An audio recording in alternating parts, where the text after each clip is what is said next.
The tunnel beneath my backyard. My name is Daniel Carter. I've lived in a peaceful suburb called Alderbrook Meadows for over 15 years. It's my dream home. 3 bedrooms, a sunroom I built with my own hands, and a huge backyard where my dog, Boomer, loves to run. I worked a decade to afford this place. So, when strange things started happening, I knew something wasn't right. It began with the shaking. Gentle at first, like distant thunder. My coffee would ripple in the mug, picture frames shifted. Boomer would perk up his ears and growl at the floor. It happened regularly, at 11:30 p.m., like clockwork. For weeks, I tried to ignore it. Old pipes, my neighbor Keith suggested. Houses make noises. But mine wasn't that old, and the vibrations were rhythmic. Then, one night, a hairline crack formed along my bedroom wall. That was it. I called Evelyn Brandt, the head of our HOA. There must be something underground causing this, I told her. She sighed like I was wasting her time. Probably just settling. Check your foundation. This house is 15 years old. The shaking is scheduled, like machinery. The HOA doesn't handle personal home issues, Mr. Carter, she said before hanging up. That same afternoon, I saw her sleek black Lexus slowly pass by. She stopped at the corner, took photos of my house, then sped off. Something was going on. That night, at 11:30 p.m., sharp, my bedside lamp crashed to the floor. I went downstairs and swore I heard rumbling under the kitchen tiles. The next day, I hired Samuel Wells, a geologist. After running equipment in my yard, his face went pale. Something large is moving under your home. It's not natural, it's man-made. I paid Sam extra to run ground-penetrating radar. The scans revealed a large, smooth, circular tunnel, new construction, right beneath my backyard. It extended in both directions beyond my property line. This isn't amateur work, Sam said.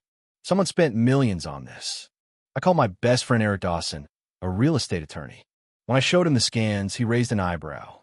They can't build under your home without consent. Legally, you own the ground down to the Earth's core. That weekend, I rented a mini excavator. 3 feet down, I hit smooth concrete. With Keith's help, I unearthed the top of a massive tunnel. Who would build this? Keith asked. My phone rang. Evelyn, you need HOA approval for that kind of digging.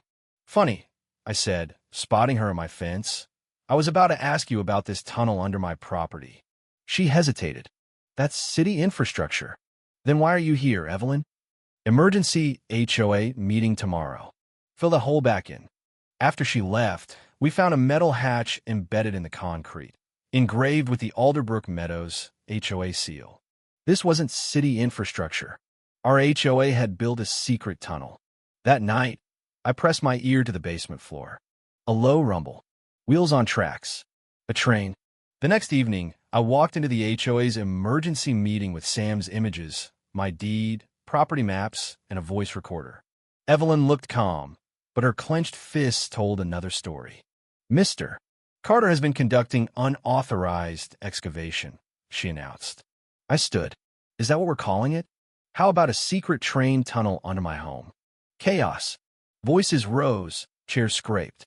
Show them the images, I said. Keith passed them around. People murmured.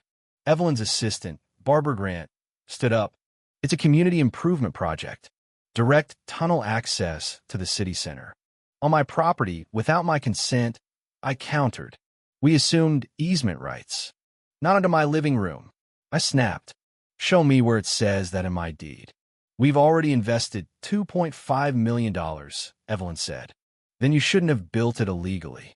More murmurs. An older resident stood. I never voted on a tunnel.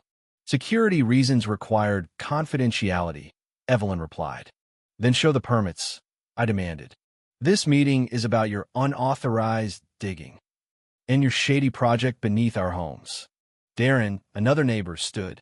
Evelyn was selling private tunnel access. I overheard her offering premium passes. $500 a month. The room exploded. Evelyn slammed her gavel. Meeting adjourned. That night, a suited man came to my door.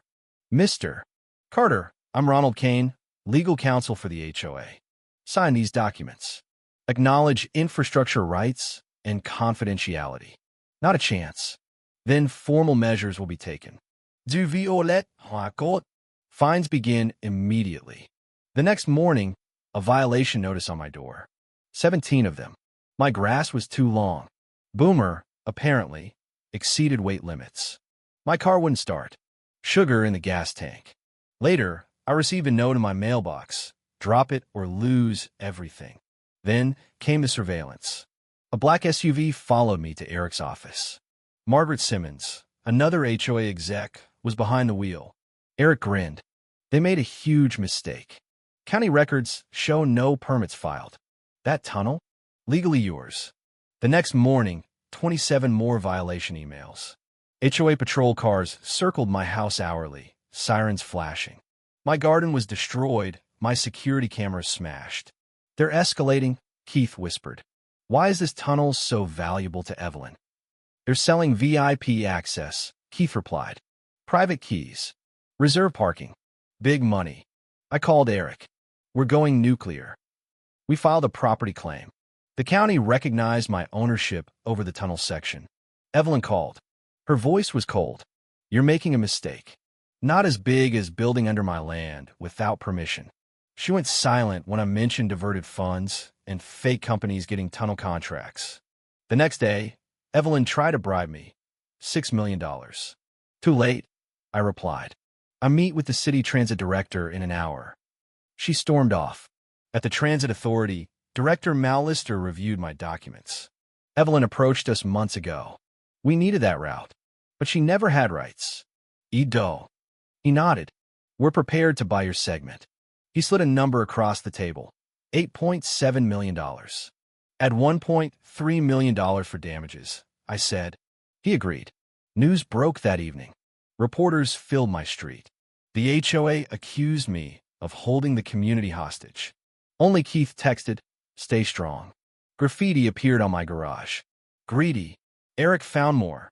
Evelyn had bought commercial property near the tunnel exit. The whole thing was a money-making scheme. Then Darren reached out. Meet me. I have proof. At Pine Hollow Cafe, he slid me a USB. Evelyn threatened my daughter's scholarship. But I can't keep silent. Emails. Transfers. Meeting minutes. $3.4 million in HOA funds redirected. Evelyn planned to sell the tunnel for $12 million. They mentioned making you disappear, Darren warned. We took the evidence to Mallister. Would you work directly with us? He asked. I agreed. Next morning, $10 million deal finalized. I retained my home, and access was restored. The city launched a full investigation. That night, Evelyn and Margaret were arrested during the HOA meeting. I announced the formation of a new board. A retired judge, Susan Bellamy, was elected president. 6 months later, my backyard hosted a barbecue. Beneath us, the newly renamed Unity Line connected Alderbrook Meadows to downtown. I used my settlement to fund a legal group protecting homeowners from HOA abuse. Sometimes, justice begins beneath your feet.